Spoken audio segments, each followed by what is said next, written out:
বিসমিল্লাহির রহমানির রহিম। সুপ্রিয় শিক্ষার্থীবৃন্দ, জাতীয় বিশ্ববিদ্যালয়ের অনলাইন ক্লাসে সবাইকে শুভেচ্ছা ও স্বাগতম।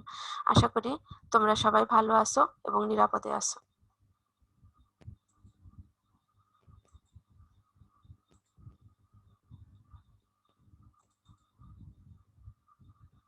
সুপ্রিয় শিক্ষার্থীবৃন্দ, তোমরা জানো করোনাকালীন এই সময়ে তোমাদের শিক্ষা কার্যক্রম চলমান রাখার স্বার্থে জাতীয় বিশ্ববিদ্যালয় এই অনলাইন ক্লাসের আয়োজন করছে।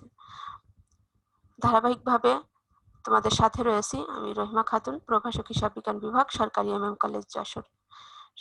সুপ্রিয় শিক্ষার্থীবৃন্দ, তোমরা জানো তোমরা যারা হিসাব বিজ্ঞান বিভাগের বিবি অনার্স প্রথম বর্ষ প্রোগ্রামে অধ্যয়নরত তাদের বাজারজাতকরণ নীতিমালা কোর্সটির পাঠদান কার্যক্রম আমি পরিচালনা করছি।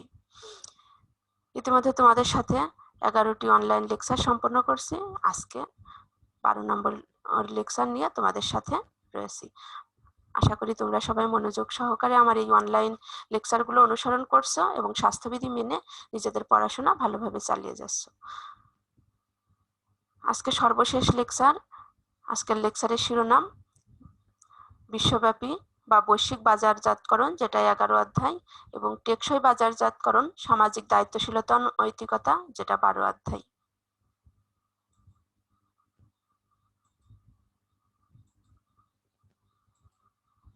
আজকের পাঠ্যসূচি দেখে নেই। বিশ্বব্যাপী বাজারজাতকরণের গুরুত্ব, বিশ্বব্যাপী বাজারজাতকরণ পরিবেশের প্রতি দৃষ্টিদান, বিশ্বব্যাপী বাজারজাতকরণ লিপ্ত হওয়ার সিদ্ধান্ত, বিশ্বব্যাপী বাজারজাতকরণ কর্মসূচির সিদ্ধান্ত গ্রহণ, অস্তিত্ব রক্ষামূলক বা টেকসই বাজারজাতকরণের গুরুত্ব, ভোক্তাবাদের কারণসমূহ, ভোক্তাবাদ কিভাবে বাজারজাতকরণ কৌশলকে প্রভাবিত করে, বাজারজাতকরণের উপর পরিবেশের প্রভাব, টেকসই বাজারজাতকরণের ক্ষেত্রে ব্যবসায় কার্যক্রম, বাজারজাতকরণের সামাজিক দায়িত্ব পালনের পক্ষে যুক্তি। প্রিয় শিক্ষার্থীবৃন্দ, আশা করি আজকের এই অনলাইন লেকচার মনোযোগ সহকারে তোমরা অনুসরণ করার পরে এই সবগুলো বিষয় খুব ভালোভাবে উত্তর করতে পারবে। দেখো, আজকে আমাদের মূল বিষয়, যে একটা চিত্র কি দেখা যায়, দেখো পুরো বিশ্বকে এক হাতের মুঠোয় নিয়ে আসছে। কিভাবে সম্ভব সেটা? এই যে গ্লোবাল মার্কেটিং এর মাধ্যমে। দেখো এবার, what is global marketing? Global marketing refers to marketing activities, তার মানে এই বৈশ্বিক বাজারজাতকরণ উল্লেখ করছে সেই বাজারজাতকরণ কার্যক্রমকে যা কোঅর্ডিনেটেড অ্যান্ড ইন্টিগ্রেটেড, যা সমন্বয় সাধন করছে এবং একত্রিতকরণ করছে অ্যাক্রস মাল্টিপল কান্ট্রি মার্কেটস, তার মানে বহু দেশের বাজারকে একসাথে তোমার কোঅর্ডিনেটেড অ্যান্ড ইন্টিগ্রেটেড মানে সমন্বিত করছে এবং একত্রীকরণ করছে এই যে গ্লোবাল মার্কেটিং এর মাধ্যমে। তার মানে তোমার ভৌগোলিক সীমারেখাকে অতিক্রম করে যে বাজারজাতকরণ কার্যক্রম সম্পন্ন করা হয় সেটাই হলো গ্লোবাল মার্কেটিং। এখানে কোনো ভৌগোলিক সীমারেখা বাউন্ডারি নাই। এই গ্লোবাল মার্কেটিং এর মাধ্যমে পুরো বিশ্বের বাজারটাকে তোমার একটি বাজারের মধ্যে অন্তর্ভুক্ত করা হয়। তাহলে দেখি আমরা এবার গ্লোবাল মার্কেটিং কি। Notion of a boundaryless global marketplace, তার মানে এটা উল্লেখ করছে সেই বাজারকে, বাজার স্থানকে যার কোনো বাউন্ডারি নাই, বাউন্ডারলেস সীমানাহীন। তারপর দেখো, marketing operations that cross political and cultural boundaries, তার মানে বাজারজাতকরণ কার্যক্রম যা ক্রস করছে, অতিক্রম করছে তোমার পলিটিক্যাল এবং কালচারাল, রাজনৈতিক এবং সাংস্কৃতিক সীমানা। তার মানে এখানে কোনো রাজনৈতিক কিংবা সাংস্কৃতিক কোনো সীমানাও নাই, এক দেশের পণ্য অন্য দেশে অবাধে ভোগ করার সুযোগ পাচ্ছে। তারপর দেখো, ম্যাক্সিমাইজিং অপরচুনিটিস মানে সর্বোচ্চ সুবিধাসমূহ in the search for global competitive advantages, তার মানে সর্বোচ্চ সুবিধা এনে দিচ্ছে কারা? এই যে তোমার বৈশ্বিক বা প্রতিযোগিতামূলক সুবিধাসমূহ সার্চ করে দিচ্ছে, গবেষণা করে দিচ্ছে, হাতের কাছে নিয়ে এসে দিচ্ছে। তারপর দেখো, adding to stakeholder value, তার মানে স্টক হোল্ডারদের, কাস্টমারদের ভ্যালুকে যোগ করছে। তারপর দেখো, এক্সপোর্টিং মানে রপ্তানি করছে, ইন্টারন্যাশনাল মার্কেটিং আন্তর্জাতিক বাজারজাতকরণ। তারপর দেখো, গ্লোবাল মার্কেটিং বৈশ্বিক বাজারজাতকরণ। তারপর দেখো, global marketing is a firm's ability to market to almost all countries on the planet, তার মানে এই গ্লোবাল মার্কেটিং হলো ফার্মের সামর্থ্যকে অলমোস্ট অল কান্ট্রিজ মানে প্রায় সকল দেশকেই কি করছে ওয়ান প্ল্যানেটের মধ্যে নিয়ে আসছে। With extension reach the need for a firm's product or service is established. তার মানে এক্সটেন্সিভ করছে কিসের, এই যে তোমার পণ্য বা সেবার প্রয়োজনকে, মানে একটা প্রতিষ্ঠানের যা উদ্বৃত্ত পণ্য সেটা অন্য দেশে তুমি বিক্রি করতে পারছো, তোমার প্রোডাক্ট বা সার্ভিস এক্সটেনশন করতে পারছো। The global firm retains the capability, reach knowledge, staff skills, insights and expertise to deliver value to customers worldwide. মানে বিশ্বব্যাপী কাস্টমারদের কাছে এই সবগুলো জিনিস পৌঁছানো সম্ভব হচ্ছে এই তোমার গ্লোবাল মার্কেটিং এর মাধ্যমেই। তারপরে দেখো যে তাহলে বিশ্বব্যাপী বাজারজাতকরণের অবশ্যই অনেক গুরুত্ব বোঝাই যাচ্ছে। দেখো এবার গুরুত্বগুলোকে কিভাবে ভাগ করা যায়। উৎপাদকের দৃষ্টিকোণ থেকে গুরুত্ব, ভোক্তাদের দৃষ্টিকোণ থেকে গুরুত্ব, আর অর্থনৈতিক দৃষ্টিকোণ থেকে গুরুত্ব, মানে 3 ভাগে ভাগ করা যায় এই বিশ্বব্যাপী বাজারজাতকরণের গুরুত্বকে। এবার উৎপাদনের দৃষ্টিকোণ থেকে দেখো, উদ্বৃত্ত পণ্য রপ্তানি, এক দেশে যা উৎপাদিত হচ্ছে তার সবটাই সেই দেশের কাজে নাও লাগতে পারে, সেই দেশের মানুষ ভোগ নাও করতে পারে, তাহলে সেই পণ্যটা উদ্বৃত্ত থাকছে, সেই উদ্বৃত্ত পণ্য তুমি বিদেশে রপ্তানি করার সুযোগ পাচ্ছ এই বিশ্বব্যাপী বাজারজাতকরণের মাধ্যমে। তারপর দেখো বিদেশের বাজার সম্প্রসারণ, তার মানে তোমার দেশের উৎপাদিত উদ্বৃত্ত পণ্য যখন তুমি বাইরের দেশে বিক্রি করছো তখন অবশ্যই বিদেশের বাজার সম্প্রসারণ করা সম্ভব হচ্ছে। উৎপাদন ও ভোগ বৃদ্ধি, তোমার দেশে যেই পণ্য উৎপাদন করা সম্ভব হচ্ছে না কিংবা ভোগ করা যাচ্ছে না সেই পণ্যও তুমি বিদেশ থেকে আমদানি করে এনে ভোগ করতে পারছো, কিংবা বেশি পরিমাণে দেশে পণ্য উৎপাদন করে বিদেশে বিক্রি করতে পারছো, সেটা সম্ভব হচ্ছে এই বিশ্বব্যাপী বাজারজাতকরণের মাধ্যমে। তারপর দেখো উৎপাদন ব্যয় হ্রাস, তুমি তোমার উৎপাদিত প্রতিষ্ঠানের কারখানার 100% ক্যাপাসিটিকে কাজে লাগিয়ে উৎপাদন করতে পারছো, কারণ উদ্বৃত্ত পণ্য তুমি বিদেশে রপ্তানি করছো, তাহলে 100% ক্যাপাসিটিতে পণ্য উৎপাদন করলে উৎপাদন ব্যয় হ্রাস পায়, এটা তোমরা জানো। আর সেটাও সম্ভব হচ্ছে এই বিশ্বব্যাপী বাজারজাতকরণ থাকার কারণেই। তারপর দেখো ব্যবসায়িক ঝুঁকি হ্রাস, তার মানে তুমি বেশি উৎপাদন করছো তাহলে তোমার বেশি লাভ হচ্ছে, ঝুঁকিগুলো কমে যাচ্ছে। তারপর উদ্যোক্তাদের দক্ষতা বৃদ্ধি, নিত্য নতুন পণ্য উদ্ভাবনের জন্য তোমার এই যে উদ্যোক্তারা আরো বেশি দক্ষ কিংবা আরো স্কিল হয়ে কাজ করছে, তার মানে তাদের দক্ষতাও দিন দিন বৃদ্ধি পাচ্ছে, তাদের পণ্য বিদেশেও বিক্রি করা সম্ভব হচ্ছে, তাহলে তাদের দক্ষতা বৃদ্ধি পাচ্ছে। এই সবগুলো দেখো এই যে উৎপাদনকারী দৃষ্টিকোণ থেকে গুরুত্ব, এই গুরুত্বগুলো কেন হচ্ছে এই যে বিশ্বব্যাপী বাজারজাতকরণের কারণে।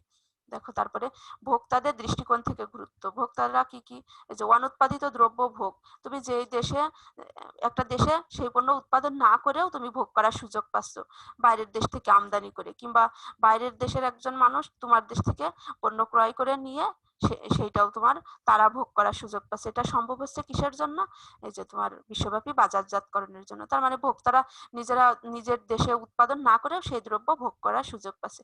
স্বল্প মূল্যে দ্রব্য ভোগ, স্বল্প মূল্যে যখন তোমার বেশি উৎপাদন হচ্ছে তখন অবশ্যই কাস্টমাররা স্বল্প মূল্যে পণ্য পাচ্ছে, কিংবা তোমার এই যে কম্পিটিটিভের যুগে তোমার স্বল্প মূল্যে বাজারজাতকারীরা পণ্য বাজারে ছাড়ছে, তাহলে ভোক্তারা সহজেই স্বল্প মূল্যে পণ্য ভোগ করতে পারছে। তারপর বৈচিত্র্যময় পণ্য ভোগ, এই বর্তমান প্রতিযোগিতামূলক বাজারে তোমার কোম্পানিরা এত বৈচিত্র্যময় পণ্য তৈরি করছে যে কাস্টমাররা যেটা কল্পনাও করছে না, তাহলে এই বৈচিত্র্যময় পণ্য ভোগের সুযোগ পাচ্ছে এই বিশ্বব্যাপী বাজারজাতকরণের কারণে।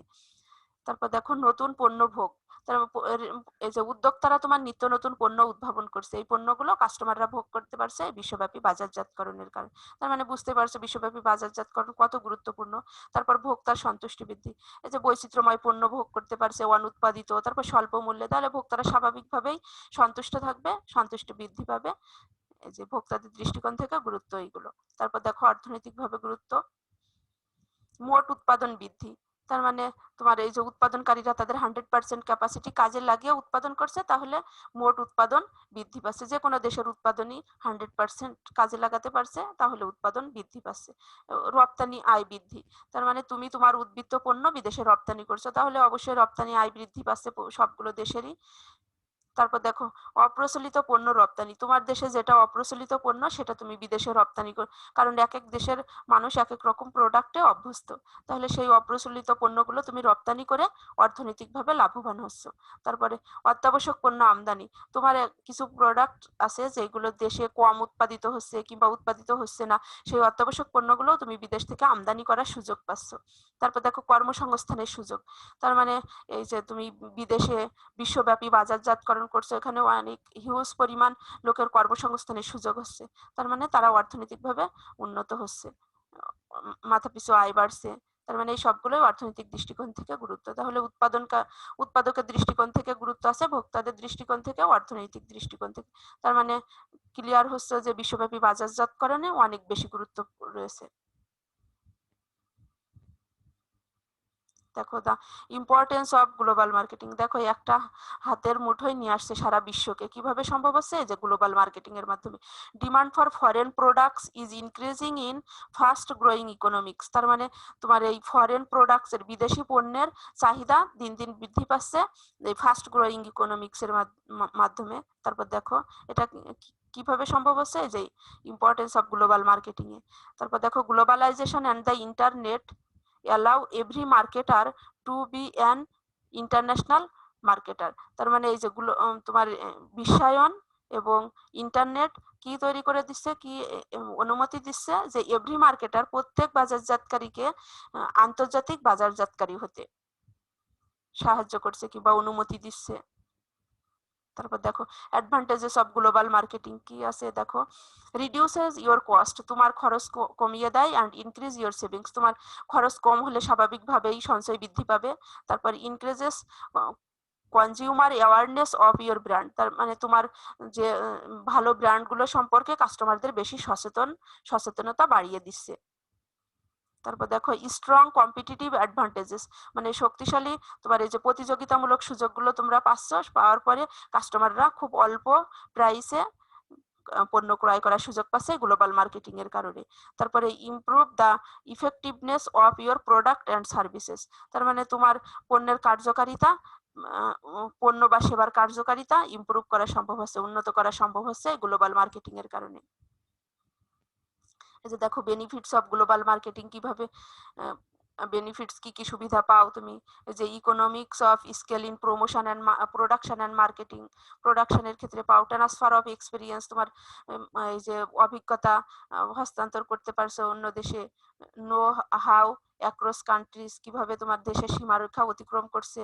তারপর global diversity in marketing talent, তার মানে এই বৈশ্বিক বৈচিত্র্যের মাধ্যমে নেতৃত্ব দিচ্ছে নতুন প্রযুক্তিগুলো, নতুন পদ্ধতিগুলো। তারপর দেখো marketing globally ensures that marketers have access to the toughest customers, মানে সব থেকে যারা কঠিন জটিল কাস্টমার তাদের কাছেও তোমার পণ্যটার যে মার্কেটিং গ্লোবালি এনশিওরস, মানে নিশ্চিত করছে মার্কেটার্স, বাজারজাতকারীদেরকে প্রবেশের সুযোগ করে দিচ্ছে একদম জটিল কাস্টমারদের কাছেও। তো এই বিষয়গুলো একটু দেখবে ভালোভাবে। তারপরে দেখো পরবর্তী বিষয় বিশ্বব্যাপী বাজারজাতকরণ পরিবেশের প্রতি দৃষ্টিদান, কিভাবে দৃষ্টিদান করা সম্ভব, দেখো যে বিশ্বব্যাপী ব্যবসায় পদ্ধতির মাধ্যমে অর্থনৈতিক পরিবেশ, রাজনৈতিক ও আইনগত পরিবেশ আর সাংস্কৃতিক পরিবেশ, তার মানে তুমি যখন বিশ্বব্যাপী বাজারজাতকরণ করবে তখন এই যে এই পরিবেশগুলো তোমার সামনে আসবে। কি কি আছে দেখো বিশ্বব্যাপী ব্যবসায় পদ্ধতি, বিশ্বব্যাপী ব্যবসায় পদ্ধতি পরিচালনার সময় তোমার এই যে শুল্ক, তোমরা জানো যে শুল্ক হলো কোনো পণ্য আমদানি বা রপ্তানির ক্ষেত্রে সরকার কর্তৃক যে কর ধার্য করা হয় সেটাকে বলা হয় শুল্ক। শুল্ক আমদানি শুল্ক হতে পারে, রপ্তানি শুল্ক আছে। আমদানি শুল্ক তুমি যখন পণ্য আমদানি করবে তখন যে শুল্ক ধার্য করা হয় সেটা আমদানি শুল্ক, আবার যখন কোনো পণ্য রপ্তানি করবে তখন সেটার উপর রপ্তানি শুল্ক ধার্য করা হয়। তারপর কোটা, মানে তুমি কত পরিমাণ পণ্য বাইরের দেশ থেকে ক্রয় করতে পারবে, আমদানি করতে পারবে কিংবা বিদেশে রপ্তানি করতে পারবে, সেটার পরিমাণ কিংবা মূল্য সরকার নির্দিষ্ট করে দেওয়াকে বলা হয় কোটা নির্ধারণ। তারপর দেখো বাণিজ্যিক বা সরকারি নিষেধাজ্ঞা, সরকার বিভিন্ন রকম নিষেধাজ্ঞার মাধ্যমে তোমার যে এর বেশি পরিমাণে তুমি বিদেশ থেকে আমদানি করতে পারবে না, সাধারণত আমদানির ক্ষেত্রে নিষেধাজ্ঞা জারি করা হয়। রপ্তানি তুমি বেশি পরিমাণে করতে পারো, কিন্তু আমদানি সাধারণত একটা লিমিট থাকে, এই যে সরকারি নিষেধাজ্ঞা থাকে। তারপর দেখো বিনিময় নিয়ন্ত্রণ, এক দেশের মুদ্রার সাথে আরেক দেশের মুদ্রার বিনিময়ের ক্ষেত্রেও সরকারি কিছু নিয়ন্ত্রণ থাকে। তারপর দেখো শুল্কবিহীন ব্যবসায় প্রতিবন্ধকতা, এই যে সরকারি শুল্ক বাদেও আরো কিছু বিভিন্ন প্রতিবন্ধকতা থাকে, সেই প্রতিবন্ধকতাগুলোকে বলা হয় শুল্কবিহীন ব্যবসায় প্রতিবন্ধকতা। এই প্রতিবন্ধকতাগুলো দূর করার জন্য সময়ে সময়ে এই যে বিশ্বব্যাপী বিভিন্ন জোট বা সংস্থার উদ্ভব ঘটে। দেখো বিশ্বব্যাপী জোট সংস্থার একটা হলো বিশ্ব বাণিজ্য সংস্থা, ওয়ার্ল্ড ট্রেড অর্গানাইজেশন। তার মানে বাণিজ্য সংক্রান্ত যাবতীয় প্রতিবন্ধকতা বাধা দূর করার জন্য তোমার এই যে বিশ্বব্যাপী বাণিজ্য সংস্থা গঠন করা হয়। তারপরে GATT, general agreement on tariffs and trade, তার মানে তোমার এটাও এই বিশ্বব্যাপী বাণিজ্য ওকে বর্ধিত করা মানে সম্প্রসারিত করার জন্য এই গ্যাট উদ্ভাবন করা হয়। তারপর দেখো আঞ্চলিক মুক্ত বাণিজ্য সংস্থা, তার মানে বিভিন্ন অঞ্চলের মধ্যে যে বাণিজ্যগুলো মুক্ত, মানে ফ্রি ট্রেড, এখানে কোনো এই যে বাহ্যিক প্রতিবন্ধকতা থাকবে না, মানে প্রতিবন্ধকতাগুলো দূর করবে। তারপর দেখো ইউরোপীয় ইউনিয়ন, উত্তর আমেরিকান মুক্ত বাণিজ্য চুক্তি, তারপর দক্ষিণ পূর্ব এশিয়ার দেশসমূহের সংস্থা, মানে এই যে দক্ষিণ পূর্ব এশিয়ার দেশগুলো মিলে একটা সংস্থা করেছে যে তারা এই যে বিশ্বব্যাপী বাজারজাতকরণ করবে এই নিজেদের দেশগুলোর মধ্যে, কিন্তু কোনো রকম বাধা থাকবে না। তারপর দেখো দক্ষিণ এশিয়ার অগ্রাধিকার ভিত্তিক বাণিজ্য চুক্তি, তারপরে অ্যাপেক। এই বিষয় এইগুলো হলো তোমার বিভিন্ন জোট এবং সংস্থা যারা কাজ করছে যে তোমার বিশ্বব্যাপী বাজারজাতকরণ বা বিশ্বব্যাপী ব্যবসায় পদ্ধতি পরিচালনায় যত বাধা বিপত্তি কিংবা প্রতিবন্ধকতা থাকে তা নিরসনের জন্য। তারপর দেখো অর্থনৈতিক পরিবেশ শিল্পের অবকাঠামো। দেখো বিশ্বব্যাপী যখন বাজারজাতকরণ কার্যক্রম সম্প্রসারিত হচ্ছে তখন স্বাভাবিকভাবে শিল্পীয় অবকাঠামো গঠিত হচ্ছে বেশি বেশি। দেখো শিল্প অবকাঠামোকে কয়েকটা ভাগে ভাগ করা যায়। দেখো দরিদ্র অর্থনীতি, যাদের শিল্পীয় অবস্থা খারাপ, মানে তাদের সব থেকে বেশি খারাপ অবস্থার মধ্যে আছে শিল্পীয়গতভাবে, তারা হলো দরিদ্র অর্থনীতির দেশ। তারপর শিল্প অগ্রসরমান, এই যে দরিদ্র অর্থনীতির মধ্যে ধরা যায় বাংলাদেশ আছে। তারপর দেখো শিল্প অগ্রসরমান অর্থনীতি, যারা মানে ক্রমে ক্রমে উন্নতির দিকে যাচ্ছে, ধাবিত হচ্ছে, তারা হলো শিল্পে অগ্রসরমান অর্থনীতি। যেমন ধরা যায় ভারত আস্তে আস্তে উন্নতির দিকে যাচ্ছে। তারপর দেখো শিল্প উন্নত অর্থনীতি, যারা শিল্পে অলরেডি উন্নত তারা হলো তোমার শিল্প উন্নত অর্থনীতি, যেমন কানাডা শিল্পে অনেক উন্নত দেশ। তারপর দেখো কাঁচামাল রপ্তানির অর্থনীতি, মানে কাঁচামাল রপ্তানি করে যাদের অর্থনৈতিক কাঠামো গঠিত তাদেরকে কাঁচামাল রপ্তানি, জানো যে সৌদি আরব কাঁচামাল রপ্তানি করে।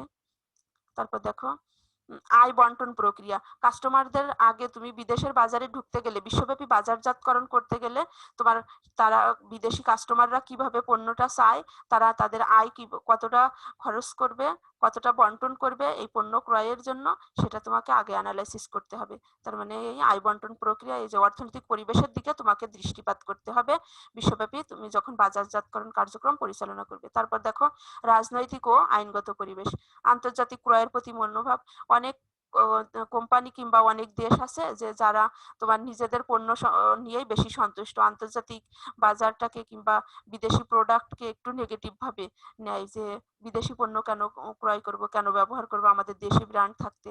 কিন্তু তাহলে বিদেশি কাস্টমাররা তুমি যে দেশের জন্য পণ্যটা তৈরি করছো তারা কিভাবে নেয়, আন্তর্জাতিক ক্রয়ের প্রতি তাদের মনোভাবটা কি আছে, সেটা আগে তোমাকে দৃষ্টিপাত করতে হবে। তারপর সরকারি আমলাতন্ত্র, সব দেশে সরকারি কিছু আমলাতন্ত্রের ঝামেলা থাকে, সেগুলো ওভারকাম করে কিংবা সেগুলোর প্রতি দৃষ্টি রেখে তোমাকে বিশ্বব্যাপী বাজারজাতকরণ করতে হবে। তারপর রাজনৈতিক স্থিতিশীলতা, রাজনৈতিক অস্থিতিশীল হলে তোমার প্রোডাক্ট সেই দেশে চালানো কষ্টকর হয়ে যাবে। তাহলে তুমি যে দেশের জন্য পণ্য উৎপাদন করছো কিংবা যে দেশে বাজারজাতকরণ করতে চাচ্ছ সেই দেশের রাজনৈতিক স্থিতিশীলতা তোমাকে বিবেচনা করতে হবে। তারপর আর্থিক আইন, বিভিন্ন আইন কানুন থাকে, রুলস অ্যান্ড রেগুলেশনস থাকে সরকারি, সেই আর্থিক আইন কানুনগুলোর উপরে নজর দিতে হবে, কারণ এটা তুমি বিশ্বব্যাপী বাজারজাতকরণ করবে। তোমার পণ্য বা সেবা বিশ্বব্যাপী যখন বাজারজাতকরণ করবে সব দেশের আর্থিক আইন কানুন তোমাকে জানতে হবে কিংবা নজরে রাখতে হবে। তারপর দেখো সাংস্কৃতিক পরিবেশ, সাংস্কৃতিকের ভিতরে বাজারজাতকরণ কৌশলের উপর সংস্কৃতির প্রভাব। তুমি যখন তোমার দেশের পণ্য বিদেশে বাজারজাতকরণ করবে তখন স্বাভাবিকভাবেই তাদের দেশের সংস্কৃতির সাথে মিল না হলে তারা ক্রয় করবে না। তাহলে তোমার এই যে বাজারজাতকরণ কৌশলের উপর সংস্কৃতির প্রভাবটা তোমাকে বিবেচনা করে তারপরে পণ্য উৎপাদন করতে হবে। তারপর দেখো সংস্কৃতির উপর বাজারজাতকরণ কৌশলের প্রভাব। দেখো সংস্কৃতির উপর কিভাবে আমরা সাধারণত ভারতীয় সিরিয়ালগুলো দেখে ভারতীয় সংস্কৃতির প্রতি, বোম্বে সংস্কৃতির প্রতি ঝুঁকে পড়ছি, কিন্তু আবার ভারতরা তোমার আমেরিকার সংস্কৃতিকে ফলো করে তারা আমেরিকান স্টাইলিশ হওয়ার জন্য বেশি স্বাচ্ছন্দ্য বোধ করছে। তাহলে দেখো যে সংস্কৃতির উপরও তোমার বাজারজাতকরণ কৌশল, একটা হলো তুমি তোমার বাজারজাতকরণ কৌশলের উপর সংস্কৃতির প্রভাব থাকবে, আর একটা হলো সংস্কৃতির উপর তোমার বাজারজাতকরণ কৌশল প্রভাবিত। তার মানে এই সবগুলো বিষয় হলো তোমার বিশ্বব্যাপী বাজারজাতকরণ যখন তুমি করবে, এই পরিবেশগুলো প্রতি তোমাকে দৃষ্টি দান করতে হবে। দেখো looking at the global marketing environment, কি কি দৃষ্টিপাত করতে হয়। দেখো দ্য ইন্টারন্যাশনাল ট্রেড সিস্টেম, তার মানে আন্তর্জাতিক যে ট্রেড সিস্টেমগুলো আছে, তারপর economic environment, political and legal environment, মানে রাজনৈতিক ও আইনগত কিছু পরিবেশের দিকে খেয়াল রাখতে হবে, কালচারাল এনভায়রনমেন্ট, সাংস্কৃতিক পরিবেশ, তার মানে এই পরিবেশগুলো রয়েছে। দেখো গ্যাট, ওয়ার্ল্ড ট্রেড অর্গানাইজেশন, ডব্লিউটিও, এগুলো একটু দেখে নিবে। পরবর্তী বিষয় বিশ্বব্যাপী বাজারজাতকরণ লিপ্ত হওয়ার সিদ্ধান্ত। কেন তুমি বিশ্বব্যাপী বাজারজাতকরণ সিদ্ধান্তে লিপ্ত হতে যাচ্ছ? অধিক মুনাফা অর্জনের সুবিধা।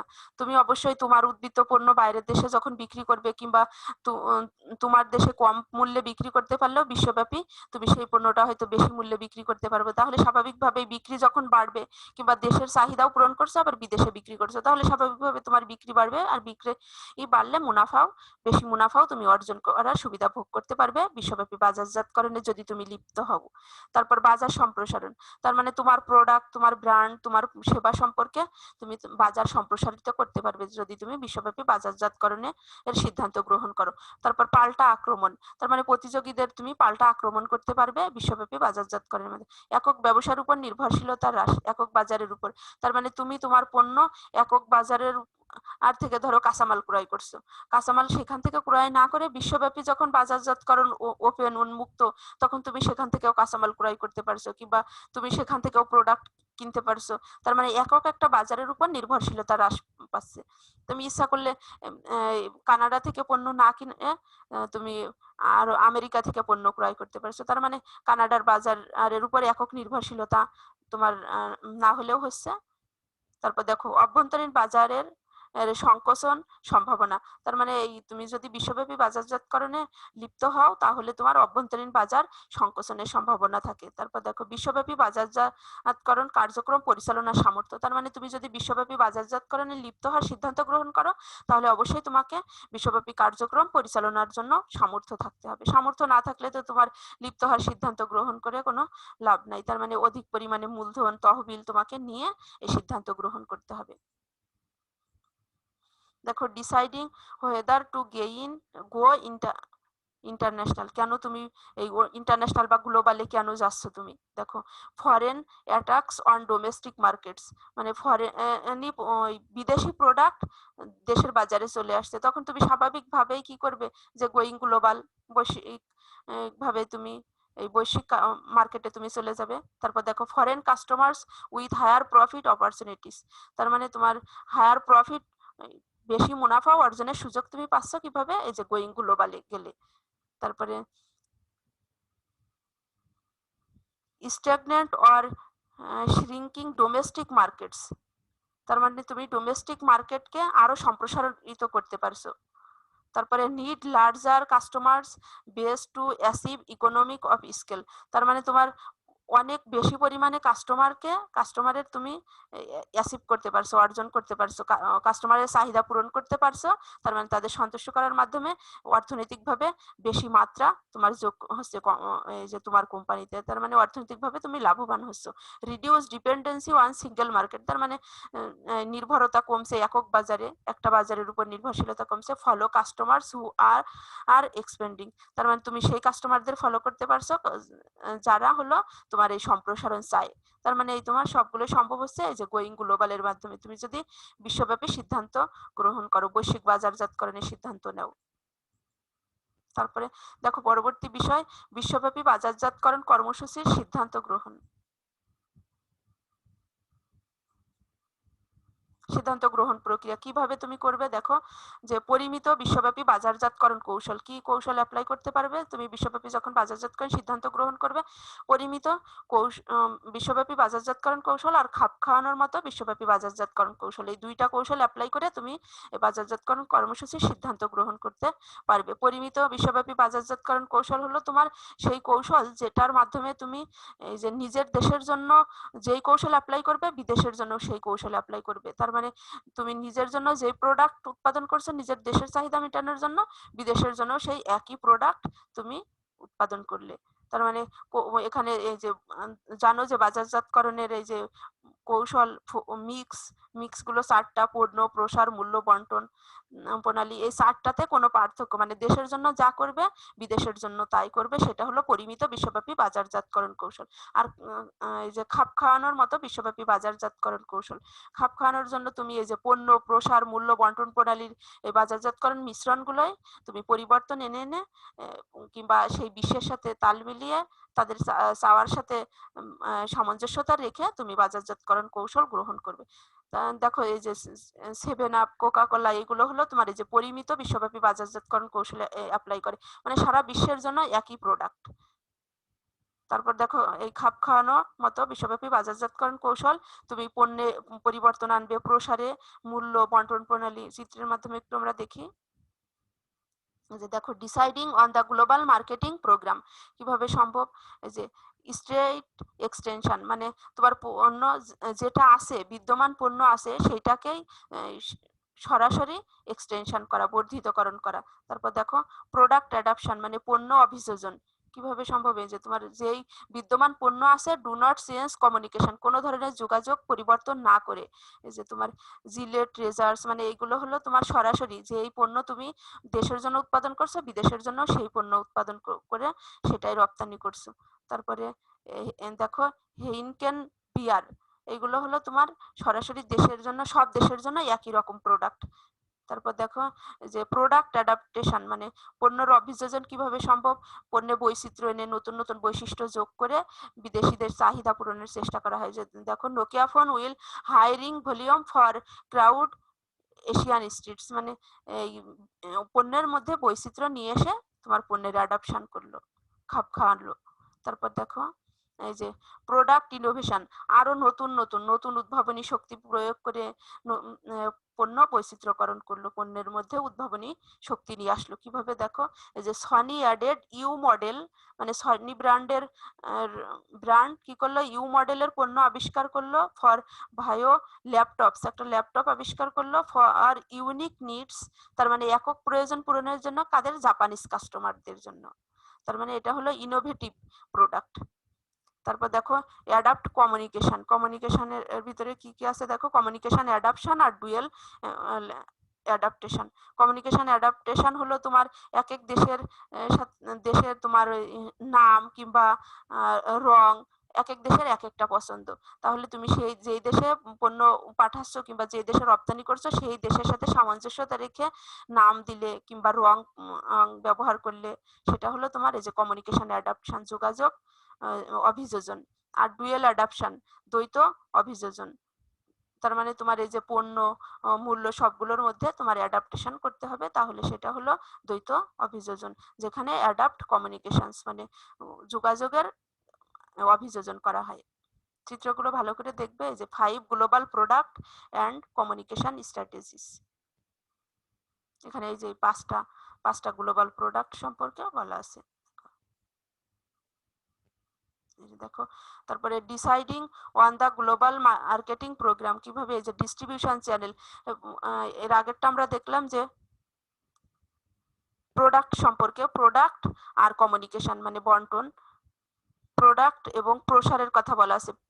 এখানে দেখো এই যে প্রোডাক্টের এই তিনটা, এই যে স্টেট এক্সটেনশন, প্রোডাক্ট অ্যাডাপ্টেশন আর প্রোডাক্ট ইনোভেশন। আর তোমার প্রসার সম্পর্কে বলা আছে, প্রসারের মাধ্যমে তুমি যোগাযোগ করলে, যোগাযোগ কিভাবে, এই যে কমিউনিকেশন অ্যাডাপ্টেশন আর ডুয়েল অ্যাডাপ্টেশন।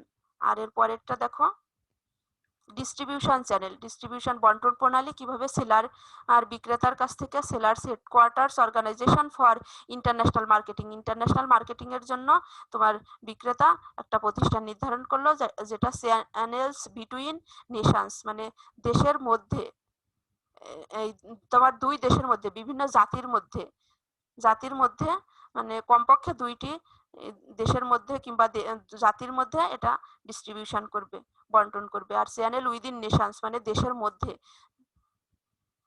তারপর দেখো ফাইনাল ইউজার আর বায়ার্স এর কাছে পণ্য পৌঁছাবে। এটা হলো ডিস্ট্রিবিউশন চ্যানেল। তাহলে আমরা দেখে আসি আগে যে কি কি আছে। যে তোমার খাপ খাওয়ানোর মতো বিশ্বব্যাপী বাজারজাতকরণ কৌশলে আছে পণ্য, যেটা আলোচনা হয়ে গেল, প্রসার আর বন্টন প্রণালী। আর মূল্যটা বাকি আছে। মূল্য হলো তোমার যে সারা বিশ্বর জন্য একই মূল্য নির্ধারণ করতে পারো। তারপরে আরেকটা আছে যে তোমার যে দেশ যেরকম সামর্থ্য তাদের জন্য সেরকম মূল্য নির্ধারণ করতে পারো। তারপর ডাম্পিং নীতি ফলো করতে পারো, যে বিদেশের বাজারে প্রবেশের জন্য দেশীয় বাজার থেকেও তুমি কম মূল্য নির্ধারণ করে বিদেশের বাজারে প্রবেশ করার চেষ্টা করলে আস্তে আস্তে বাজার দখল করবে। তার মানে এই বিষয়গুলো তোমার যে সবগুলোই পরিবর্তন নিয়ে এসে এই যে খাপ খাওয়ানোর মতো বিশ্বব্যাপী বাজারজাতকরণ কৌশল অ্যাপ্লাই করতে পারো। আর পরিমিত বিশ্বব্যাপী বাজারজাতকরণ কৌশল, যখন তুমি বিশ্বব্যাপী বাজারজাতকরণ কর্মসূচির সিদ্ধান্ত গ্রহণ করবে, এই কৌশলগুলো অ্যাপ্লাই করে তুমি কার্যক্রম পরিচালনা করতে পারো।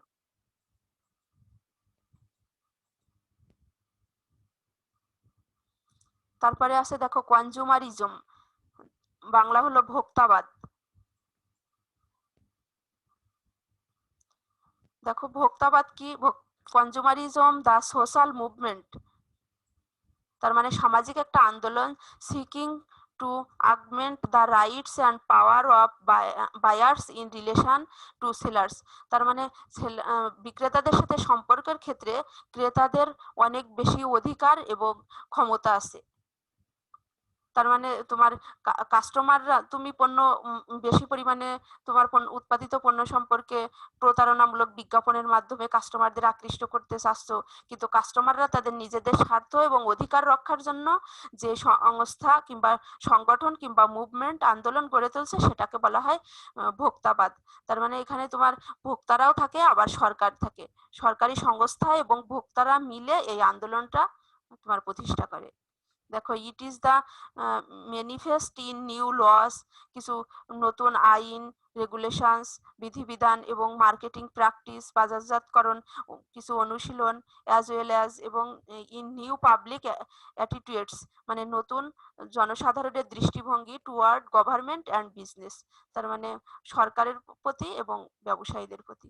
তার মানে এই ভোক্তাবাদ হলো একটা আন্দোলন, কি আন্দোলন? সামাজিক আন্দোলন, যেটা তোমার ভোক্তাদের স্বার্থ এবং অধিকার সংরক্ষণের সাথে সম্পর্কিত। এবার দেখো ভোক্তাবাদের কারণ সমূহ, কি কি কারণে এই যে ভোক্তাবাদ কথাটা আসলো।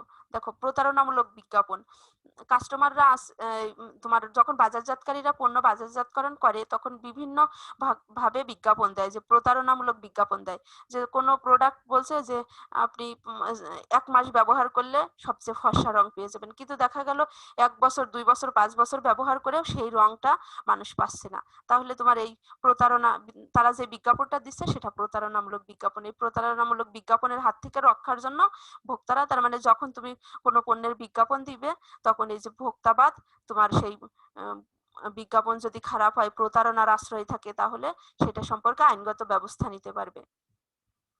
তারপর দেখো এই যে ভোক্তাবাদের জন্য আমাদের দেশে 2টি সংস্থা কাজ করে, বাংলাদেশে 2টি সংস্থা কাজ করে। একটা হলো CAB, consumer association of Bangladesh, consumer association of Bangladesh কাজ করে। আর একটা হলো বিএসটিআই, তোমরা জানো যে পণ্যের মান নিয়ন্ত্রণ করে কারা? BSTI, Bangladesh standards and testing institution. তার মানে পণ্যটা মানসম্মত হলো কিনা, ভোক্তাদের কোনো রকম খারাপ পণ্য, নিম্নমানের পণ্য দিচ্ছে কিনা, এই 2টা সংস্থা বাংলাদেশে কাজ করে। একটা হলো সিএবি আর একটা হলো বিএসটিআই। কোনো প্রতারণামূলক আশ্রয় গ্রহণ করছে কিনা কোম্পানি, এই সবগুলো বিষয় দেখাশোনা করে এই 2টা সংস্থা। তারপর দেখো উচ্চ মূল্য, তার মানে বাজারজাতকারীরা ইচ্ছা করলে তার পণ্যের মূল্য সব থেকে বেশি ধরতে পারবে না, একটা মিনিমাম লেভেলে পণ্যের মূল্য ধার্য করতে হবে। উচ্চ লেভেলে পণ্য এই মূল্য ধার্য করলেই তোমার এই যে ভোক্তাবাদ উদ্ভব হবে। তারপর দেখো বিক্রয়ে অসাধু উপায় অবলম্বন। বিক্রয় করার সময় বিভিন্ন অসাধু উপায় অবলম্বন করতে পারে। পণ্যের তোমার ওজনে কম দিতে পারে, কিংবা মোড়কীকরণে ত্রুটি করতে পারে, কিংবা তোমার এই ডেট থাকলো না যে এক্সপায়ারিং ডেট কবে, তাহলে এই বিক্রয়ে অসাধু উপায় অবলম্বন করলে এই ভোক্তাবাদের উদ্ভব হবে। তারপর নিম্নমানের সেবা দিলে, মোড়কীকরণে কোনো ধরনের ত্রুটি থাকলে, তারপর দেখো নিম্নমান ও ক্ষতিকর পণ্য যদি বাজারজাতকরণ করা হয়, এইসব কারণে এই ভোক্তাবাদের উদ্ভব হচ্ছে। তারপর বিক্রয়ের সময় প্রতারণা, যদি প্রতারণার আশ্রয় নেয়, তথ্যের অভাব, পণ্য সম্পর্কে যে পরিমাণ তথ্য দেওয়ার কথা ছিল সে পরিমাণ তথ্য কাস্টমারদের দিচ্ছে না। পণ্য ক্রয় করার আগেই কাস্টমারের পণ্য সম্পর্কে জানার অধিকার থাকে, তথ্য পাওয়ার অধিকার থাকে। তারপর যোগাযোগের অভাব, একবার বাজারজাতকারীরা পণ্য বিক্রি করলো কিন্তু তাদের সাথে আর পরবর্তীতে যোগাযোগ করা সম্ভব হচ্ছে না, তাহলেও তোমার এই ভোক্তাবাদের উদ্ভব হয়।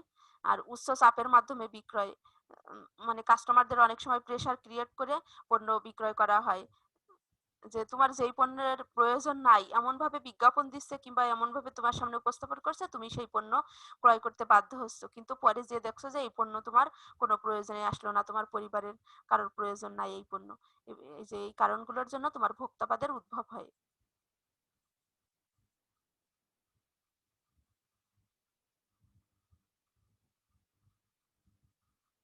তার পরবর্তী বিষয় দেখো, ভোক্তাবাদ কিভাবে বাজারজাতকরণ কৌশলকে প্রভাবিত করে। কিভাবে প্রভাবিত করে দেখো, যে ক্ষতিকর পণ্য বাজারজাতকরণ নিষিদ্ধ করে দেয়।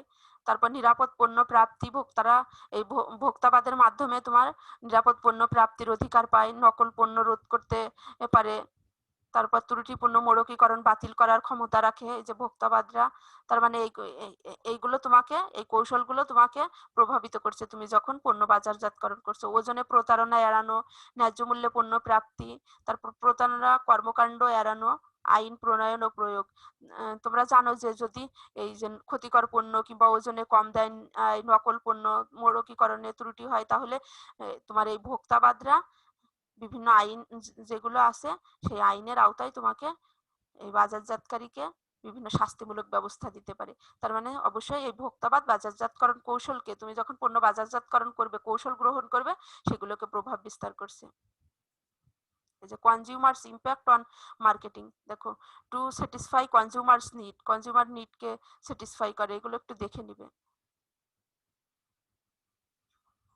সময় কমের কারণে আসলে ইচ্ছা থাকে যে অনেক কিছু বলার, কিন্তু সময় একটা বড় বিষয়, সময়ের স্বল্পতার কারণে সব বলা যায় না।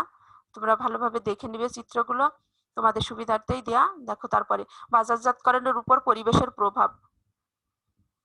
পরিবেশবাদ একটা কথা আছে যে পরিবেশ তোমার বর্তমানকে টিকিয়ে, তোমরা বর্তমান যারা পণ্য ক্রয় করছে তারা তো আছেই, তাদেরকে রক্ষা করে তোমার ভবিষ্যৎ কাস্টমারদের জন্য পরিবেশকে সবুজ সবুজ পরিবেশ টিকিয়ে রাখা, সবুজ মার্কেটিং এর মাধ্যমে তোমার এই যে পরিবেশবাদ কথাটির উদ্ভব হয়, যেটা বাজারজাতকারীকে অবশ্যই প্রাধান্য দিতে হবে। এই যে পরিবেশ বান্ধব পণ্য তৈরি করতে হবে, পরিবেশ বান্ধব পণ্য তৈরি না করলে তোমার প্রতিষ্ঠান সম্পর্কে ভাবমূর্তিটা ক্ষুণ্ণ হয়ে যাবে। এবার দেখো সবুজ বাজারজাতকরণ, তারপর ভাবমূর্তি উন্নয়ন, যারা বাজারজাতকরণ পরিবেশের উপর গুরুত্ব দেয় তাদের ভাবমূর্তি এমনি উন্নয়ন ঘটে, তাহলে তারা বেশি পরিমাণে বাজার দখল করতে পারে। আইনগত হয়রানি এড়ানো, যারা এই পরিবেশবাদের উপর গুরুত্ব দেয় তারা আইনগত হয়রানি এড়াতে পারে। তারপর টিকে থাকা, যারা পরিবেশকে প্রাধান্য দিয়ে পরিবেশ দূষণ মুক্ত রেখে পণ্য উৎপাদন করে কিংবা বাজারজাতকরণ করে, তারাই বেশি টিকে থাকতে পারে বাজারে। সামাজিক সম্পর্ক,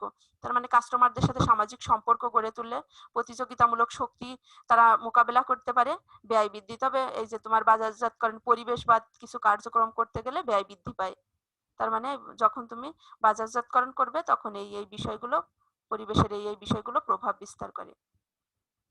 যে impact on environment on marketing, কি দেখো একটু ছবি আছে দেখে নিও। যে indirect action force, direct action force, indirect action force.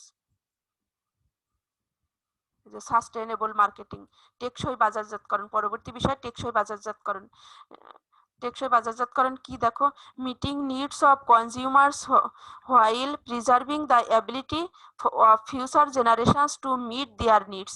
তার মানে বর্তমান কাস্টমারদের চাহিদা পূরণ করবে কিভাবে, প্রিজার্ভিং সংরক্ষণ করে দ্য অ্যাবিলিটি সামর্থ্য অফ ফিউচার জেনারেশনস মানে ভবিষ্যৎ প্রজন্মের টু মিট দেয়ার নিডস মানে ভবিষ্যৎ প্রজন্মের প্রয়োজন পূরণ করার সামর্থ্যটা সংরক্ষণ করে বর্তমান কাস্টমারদের তোমার চাহিদা পূরণ করছে। কিভাবে, এই যে দেখো বর্তমানে করছে মার্কেটিং কনসেপ্ট আর ফিউচারদের জন্য রেখে দিচ্ছে সোশ্যাল মার্কেটিং কনসেপ্ট মানে সামাজিক বাজারজাতকরণ ধারণা আর বর্তমানে বাজারজাতকরণ ধারণা। তারপরে দেখো যে স্ট্র্যাটেজিক প্ল্যানিং কনসেপ্ট কৌশলগত পরিকল্পনা ধারণা আর তোমার সাস্টেনেবল মার্কেটিং কনসেপ্ট ভবিষ্যতে যারা আসবে মানে ভবিষ্যৎ ক্রেতাদের জন্য তোমার অস্তিত্ব রক্ষামূলক বা টেকসই এই যে বাজারজাতকরণ মতবাদ। দেখো তাহলে অস্তিত্ব রক্ষামূলক বা টেকসই বাজারজাতকরণ কেন গুরুত্বপূর্ণ, যে ভোক্তামুখী বাজারজাতকরণ, এই বাজারজাতকরণটা অবশ্যই ভোক্তাদের প্রয়োজন চাহিদা আকাঙ্ক্ষা এগুলোকে গুরুত্ব দিয়ে থাকে, এই জন্য তোমার ভোক্তামুখী বাজারজাতকরণ বলা হয় এই টেকসই বা অস্তিত্ব রক্ষামূলক বাজারজাতকরণকে। তারপর বাজারজাতকরণ মতবাদের সীমাবদ্ধতা দূর করে উদ্ভাবনী বাজারজাতকরণ করা সম্ভব হয়, মানে তোমার উদ্ভাবনী শক্তিকে কাজে লাগিয়ে পণ্য বেশি বেশি উৎপাদন করে বাজারজাতকরণ করা যায়। ভ্যালু বাজারজাতকরণ কাস্টমাররা তোমার পণ্য পেয়ে কিভাবে কতটুকু সন্তুষ্ট হলো কিনা সেই ভ্যালু বাজারজাতকরণ করা সম্ভব হয়। পরিবেশ বান্ধব তৈরি করা, তার মানে ভবিষ্যৎ প্রজন্মকে টিকিয়ে রাখার জন্য কিংবা ভবিষ্যৎ কাস্টমারদেরকে তোমার পরিবেশ বান্ধব পণ্য যাতে ভোগ করতে পারে সেটা ওই অস্তিত্ব রক্ষামূলক এই বাজারজাতকরণের মাধ্যমে সম্ভব। প্রতিষ্ঠানে ভাবমূর্তি বৃদ্ধি পায়, যারা অস্তিত্ব রক্ষামূলক বাজারজাতকরণ করে তাদের প্রতিষ্ঠানের ভাবমূর্তি বৃদ্ধি পায়। সামাজিক বাজারজাতকরণ করা সম্ভব হয়, মানে কাস্টমাররা তো সমাজেরই অংশ, কাস্টমার না থাকলে তোমার কোনো এই যে বাজারজাতকরণ কথাটাই থাকতো না। তাহলে তোমার এই যে সামাজিক বাজারজাতকরণ সম্ভব হচ্ছে মানে কাস্টমারদের সাথে সম্পর্ক রেখে। তারপর টিকে থাকা, বাজারে টিকে থাকার জন্য তোমাকে অস্তিত্ব রক্ষামূলক বাজারজাতকরণ করতে হচ্ছে। তারপর বাজারজাতকরণ নৈতিকতার প্রয়োগ, তার মানে নৈতিক ভাবে তুমি বাজারজাতকরণ কার্যক্রম পরিচালনা করবে নৈতিকতার সাথে। তারপর আইনগত হয়রানি এড়ানো সম্ভব হবে অস্তিত্ব রক্ষামূলক বা টেকসই বাজারজাতকরণের মাধ্যমে। তারপর দেখো টেকসই বাজারজাতকরণের ক্ষেত্রে ব্যবসায় কার্যক্রম, কি কি বাজারজাতকরণ কার্যক্রম আছে ব্যবসায়। টেকসই বাজারজাতকরণ নীতিমালা কি কি, ভোক্তামুখী বাজারজাতকরণ, তোমাকে অবশ্যই ভোক্তামুখী বাজারজাতকরণ কার্যক্রম করতে হবে।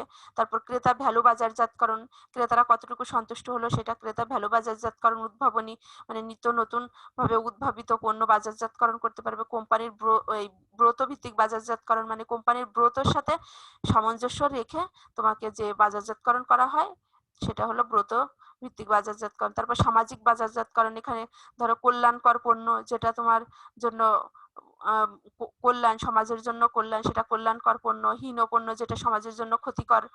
তারপর কাঙ্ক্ষিত পণ্য যেটা তোমার বর্তমানেও তৃপ্তি দিচ্ছে এবং ভবিষ্যতেও দীর্ঘমেয়াদী লাভ পাচ্ছ সেটা হলো তোমার কাঙ্ক্ষিত পণ্য। আর সুখদায়ক পণ্য হলো তোমার বর্তমানে কিছুটা অভাব পূরণ করছে কিন্তু দীর্ঘমেয়াদী খারাপ একটা ইম্প্যাক্ট আছে, সেটা হলো তোমার সুখদায়ক পণ্য।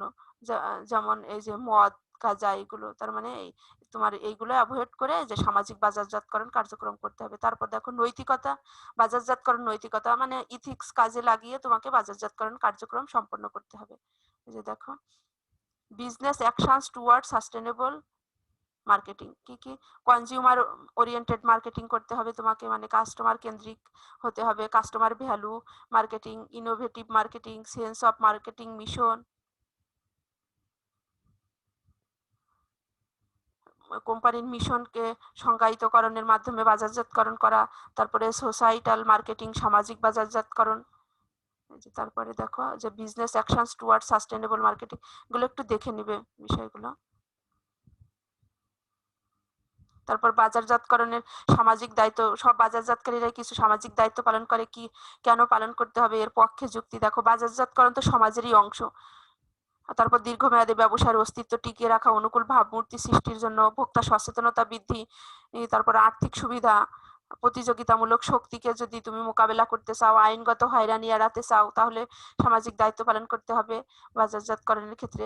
ক্রেতাদের মূল্যবোধের পরিবর্তন, তারপর সামাজিক সম্পর্ক বৃদ্ধি, কাস্টমারদের সাথে সামাজিক সম্পর্ক বৃদ্ধি করতে পারবে। পরিবেশবাদীদের ভূমিকা, পরিবেশবাদীরা তোমাকে বারবার স্মরণ করিয়ে দিচ্ছে যে সমাজের প্রতি পরিবেশের প্রতি এই দায়িত্বগুলো পালন করো। তারপর ভোক্তা সংগঠনের প্রভাব, ভোক্তা সংগঠন বলছি যে তোমাদের বাংলাদেশে 2টা সংগঠন আছে, সিএবি আর বিএসটিআই, স্বার্থ সংরক্ষণ করে কাস্টমারদের সম্ভব হয় তোমার এই যে বাজারজাতকরণ সামাজিক দায়িত্ব পালন করলে তুমি এই বিষয়গুলো তোমার সামনে আসবে। দেখো কর্পোরেট সোশ্যাল রেসপন্সিবিলিটি কিভাবে, তারপরে ডোমেস্টিক মার্কেটিং আর তোমার গ্লোবাল মার্কেটিং এর পার্থক্য আছে অবশ্যই। তোমরা জানো যে ডোমেস্টিক মার্কেটিং আর গ্লোবাল মার্কেটিং এক বিষয় নয়। তার মানে তোমার অভ্যন্তরীণ যে বাজারজাতকরণ আর বৈশ্বিক বাজারজাতকরণ এক নয়।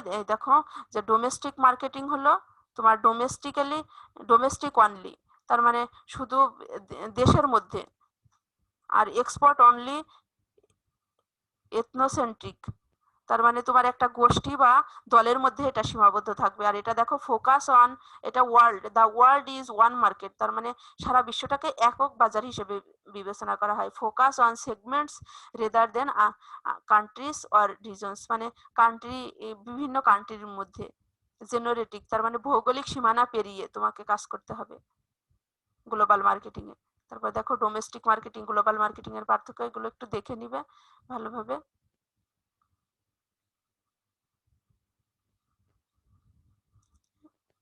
তোমাদের জন্য কিছু অনুশীলন আছে, এবং আজকের এই অনলাইন লেকচারের পরে তোমরা এই যে বিশ্বব্যাপী বাজারজাতকরণের গুরুত্ব, পরিবেশের প্রতি দৃষ্টিদান, কেন তোমার বিশ্বব্যাপী বাজারজাতকরণ সিদ্ধান্তে লিপ্ত হচ্ছ, তারপরে এই যে অভ্যন্তরীণ বাজারজাতকরণ বিশ্বব্যাপী বাজারজাতকরণের পার্থক্য, তারপরে কোন বাজারে প্রবেশ করা হবে সে সম্পর্কে সিদ্ধান্ত গ্রহণ, তারপরে বিভিন্ন কর্মসূচির সিদ্ধান্ত গ্রহণ, বাজারজাতকরণের বিশ্বব্যাপী বাজারজাতকরণ সংগঠন সম্পর্কে সিদ্ধান্ত গ্রহণ। আর এখানেও কিছু দেয়া আছে, এই যে তোমার এটা 11তম ও 12তম অধ্যায় মিলে, এই যে এই জন্য দুইটা স্লাইডে দেয়া আছে, একটু দেখে নিবে। এই যে ভোক্তাবাদ, টেকসই বাজারজাতকরণ বা অস্তিত্ব রক্ষামূলক বাজারজাতকরণের গুরুত্ব, সামাজিক দৃষ্টিতে বাজারজাতকরণ, ভোক্তাবাদের অধিকার, কেন ভোক্তাবাদ আসলো, এই যে ভোক্তাবাদের কারণ সমূহ, এই বিষয়গুলো। তারপর ভোক্তাবাদ কিভাবে বাজারজাতকরণ কৌশলকে প্রভাবিত করছে, তারপর পরিবেশবাদের কারণ সমূহ, পরিবেশবাদ বলতে কি বোঝো, বাজারজাতকরণের উপর পরিবেশবাদের প্রভাব, যে বাজারজাতকরণের সামাজিক দায়িত্ব পালনের পক্ষে যুক্তি, বিপক্ষেও কিছু যুক্তি আছে। তার মানে এই বিষয়গুলো অবশ্যই তোমরা এখন ভালোভাবেই উত্তর দিতে পারবে, আর বাসায় বেশি বেশি অনুশীলন করবে। যে তথ্যসূত্র কাজে লাগানো হয়েছে এই লেকচার সম্পন্ন করার সময়।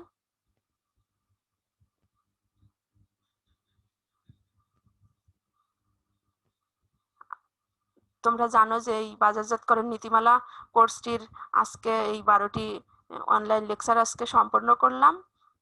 আশা করি তোমরা এই অনলাইন লেকচারের মাধ্যমে উপকৃত হচ্ছ। এই তোমাদের সাথে এইভাবে সংযুক্ত হতে পেরে আমি খুবই আনন্দিত, এভাবে পাঠদানের সুযোগ পেয়ে। জানো তোমরা যে এই সময়ে তোমাদের স্বাভাবিক পাঠদান, শ্রেণীকক্ষে পাঠদান সম্ভব হচ্ছে না, এই জন্য এই অনলাইনে তোমাদের সাথে সংযুক্ত হয়ে খুবই আনন্দিত। আর ভালো থেকো সবাই, আর এই অনলাইন লেকচারগুলো মনোযোগ সহকারে অনুসরণ করো। ধন্যবাদ সবাইকে।